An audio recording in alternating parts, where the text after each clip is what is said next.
Hey, finance folk. Welcome to the EU Finance Podcast. My name is Aidas Palubinskas, and I am your host. Back in April of this year, we talked about AMLA, the EU's nascent anti-money laundering agency. I'll put a link to that podcast in the show notes so that you can review it. Then we talked about the legal basis for it and what it might look like.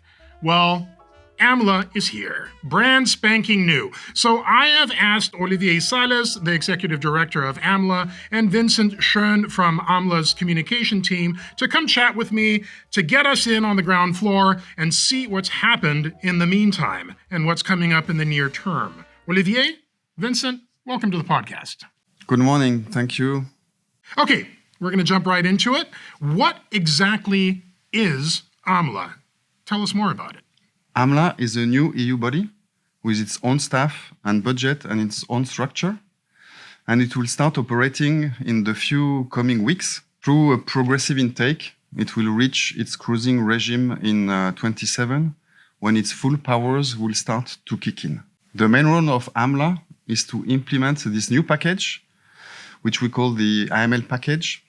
And its main functions will be twofold. First of all, to translate those EU regulations and legislation into concrete steps. So it will have to provide implementing rules, procedures, guidelines, so that the anti-money laundering and counter-terrorism financing could become more concrete and operational.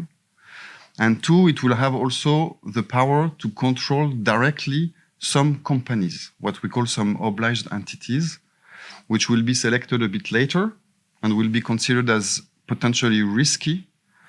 So this authority will have the capacity and the powers to go on site and check a bit what is going on and make sure that this anti-money laundering framework is solid enough, correct enough. Finally, it will also interact with those national entities who are exchanging information on the potential risky transactions. We call them the financial intelligence units. They exist on all 27 member states. And AMLA will try to take them to another level of cooperation. It will facilitate the exchange of information. It will encourage them to work together so that they can collectively fight potential AML fraudsters more efficiently. Okay. I'm imagining jackets with AMLA on the back, and officers running into a crime scene and being like police. But I'm getting the impression that that's not exactly the function of AMLA. It's where it's coordinating or helping member states do their job in anti-money laundering. Right? Am I right on that? That's correct. It's not an investigative body. Mm-hmm. It's an administrative body who will have the capacity to reinforce the cooperation, reinforce the exchange of information, streamline and guide partially also what is happening at national level. But they will not do some down raids and seize proof or evidence. No, it's not a law enforcement authority, but it will cooperate with law enforcement authorities and intelligence services, certainly. Building a whole new organization seems like a big deal. Why do we need AMLA? Why do we need it now? What brought this about? Well, to answer that question, Aidas, we have to go back a bit back in the 2010s years, where a few AML scandals popped out. There were several of them in 2014-15, including in some big banks, Nordic countries. So the feeling from the EU institutions, and in particular the European Commission, was that there was a need to improve a bit the situation. The Commission did a bit of an assessment, and the conclusion was twofold. First of all, the legal framework is not solid enough and harmonized enough. Two, the AML authorities at national level are not cooperating enough. So basically, the AML package, which was tabled in 21, was trying to address those two issues by reinforcing the rules. So that's what we call the single rule book. So in most instances, the same rules will apply in all 27 member states. And two, the idea was to create a bit of an EU level authority to reinforce the coordination and step up a bit the fight against money laundering and financing of terrorism. This is not new. Actually, this is what more or less was done after the financial crisis, where it was decided to move up part of the financial supervision at EU level with the creation of the European Supervisory Authorities, then later on the creation of the SSM. So unfortunately, it's often through crisis that the EU makes some further improvements and step up. It was a bit the same for AML. Mm-hmm. We had to wait for some big crisis to make the necessary effort to ramp up and beef up a bit the AML fight at EU level. Mm-hmm. You mentioned financial investigative units, I think, FIUs. You also mentioned joint investigation, and now you just talked about direct and indirect supervision. That sounds like there's a lot on the plate. How is AMLA going to be able to do all of this? And you mentioned the timeline, and the timeline sounds pretty fast. How are you going to be able to do it so quickly? Well, first of all, it will take a few years to build up progressively the authority. We have a kind of timeline of 3 years in the sense that AMLA will start operating its full powers, in particular direct supervision, only in 28. So it gives us more or less 3 years to beef up and prepare so that this big power will kick in. But a lot will happen before that. In particular, the coordination of the work of the national competent authorities. So a lot of implementation work will start before that, including quite rapidly early next year. The reinforcement of this FIU community is already taking place and will even further progress in the coming years. And we hope that the joint analysis will start probably in 26.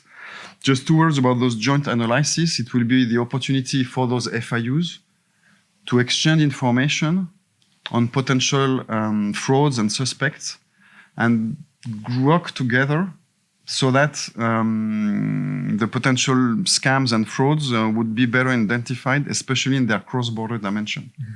So it's a clear added value, and we hope that it will have a strong impact in making the global EU CFT framework more operational.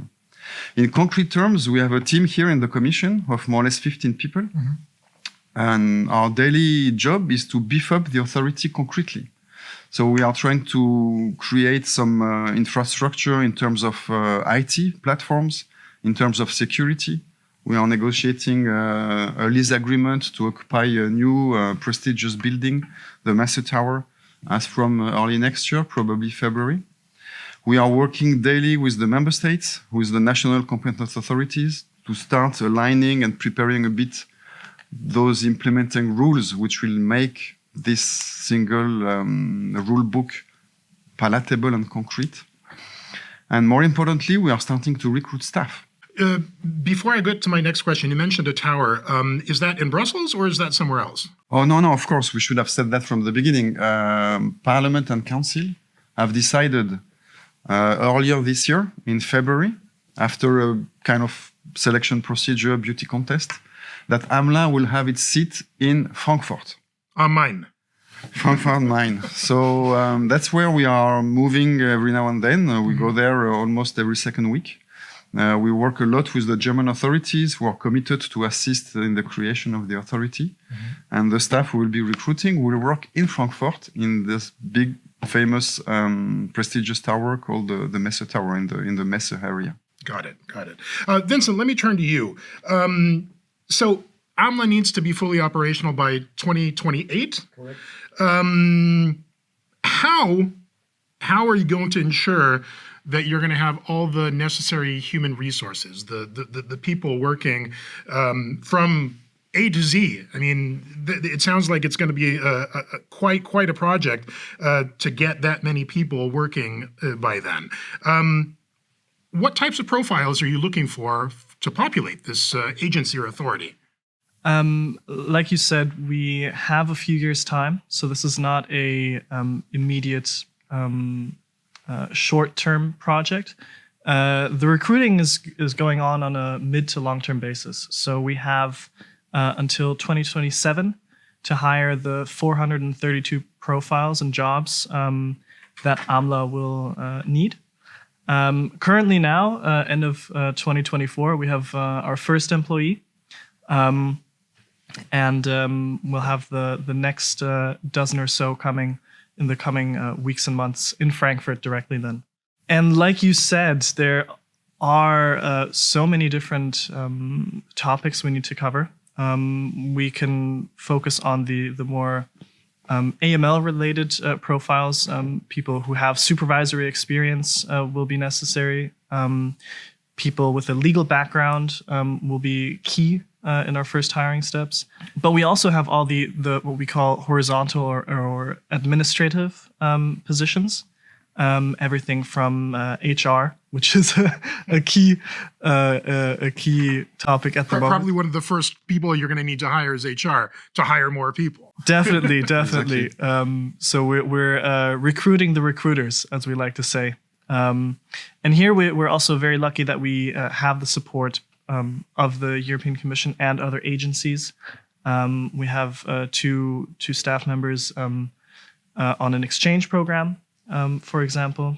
So this is great to get some experienced folks joining us early on. But that's not the only profiles we're looking for. Anti-money laundering is a topic that's so closely knit into the financial services sector by its nature. So we are expecting a lot of interesting profiles coming from the private sector as well.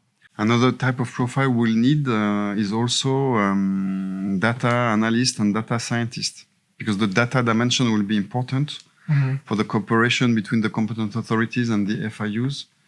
And it will be a big endeavor for the authority to create a powerful and far-reaching platform and to have the necessary skills to make it work efficiently, so that's to better fight money laundering. Well, I would imagine that the digital aspect is important not only in the administrative or the cooperation, but there's probably an awful lot of money laundering being transferred into the digital world now. So you're going to need people who really know what they're doing behind the keyboards, so that, think better than the criminals do. Okay.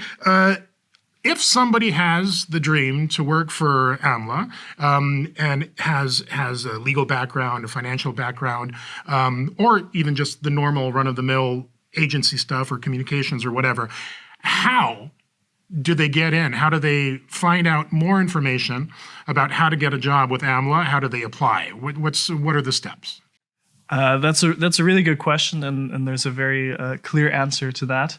Our new website will be the main point where to apply and find jobs with AMLA. And we're going to make sure to put the link to that website in the show notes so that people can find it easily. Exactly. But moreover, you on the website, you'll find information about what profiles will be opening in the coming weeks and months, how to apply, and how to best prepare for the selection procedure as well.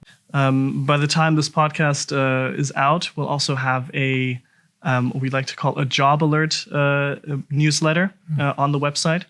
So anybody who doesn't have the time to scan our website on a daily basis can sign up, and they'll receive an email once a job profile is posted.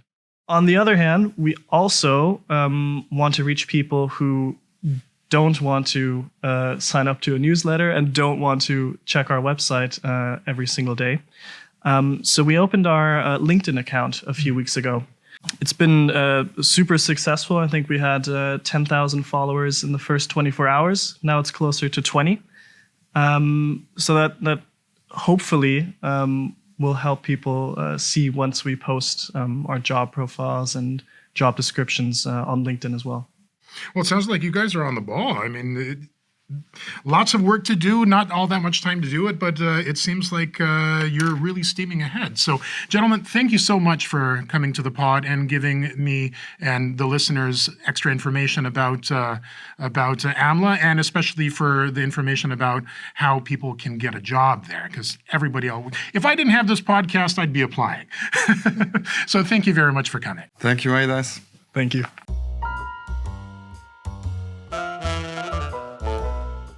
Okay, Here's my take on this. The Authority for Anti-Money Laundering and Countering the Financing of Terrorism, AMLA, is a decentralized EU agency that will coordinate national authorities to ensure the correct and consistent application of EU rules on anti-money laundering. The aim of the EU authority is to transform the anti-money laundering and countering the financing of terrorism, AML, CFT, supervision in the EU, and enhance cooperation among the investigators in the EU's member states. They've basically just set up shop, and they're going to be looking for people to come man the stations and work at the forefront of anti-money laundering and countering terrorism financing. The link to their employment page is in the show notes. You're going to want to check that regularly because it's going to be having new jobs in it all the time. That's all for today. Do please like and subscribe on whatever platform you're listening to us or watching us on. And also, spread the word about the podcast. The more people listen, the more people learn. Like and subscribe, please. Bye!